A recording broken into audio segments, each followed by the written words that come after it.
The rud is fearr faoi Chorcaigh ná na daoine. Níl daoine aine ar an domhan cosúil leis na daoine ó Chorcaigh.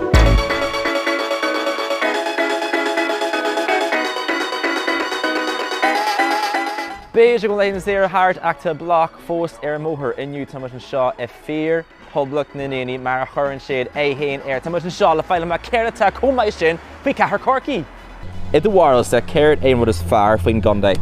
Faoin gcontae an atmosfér tá going an seo tá sé arás tá gachtainna ag lírig gachtainna eile a taú agus lehéad mar sin gachtainna dus na daoine sport tá mór himpeall agus lehéad mar sin. Na daoine agus an daonrá an seo an chardú agus crackát ar fád.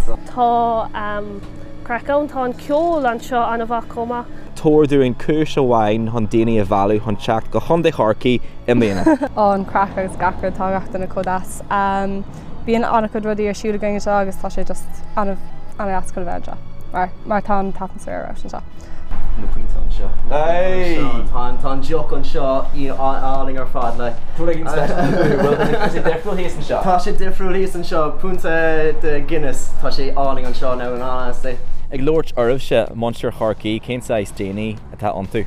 Well brach an searnát bhfuil sé mór himpeall múscríd lá an daoine sais cruaig agus híos sé iartha Chorcaigh bíonn siad anna cliste bhfuil sé tá sé roi ciúr agus thuas san náirt bíonn a bhfad níos mó imántá immort agus bhfad níos mó fear amach le siúránnaigh. Le an méid crack a bhíonú going an seo le tá gachtainna cófanú agus tá gachtainna anna háit chun ceirú le. Lán sásta le daoine eile atá ó chontae eile agus ón tíre eile ag teacht agus ina seo sóirí. The rud is fearr faoi Chorcaigh ná na daoine.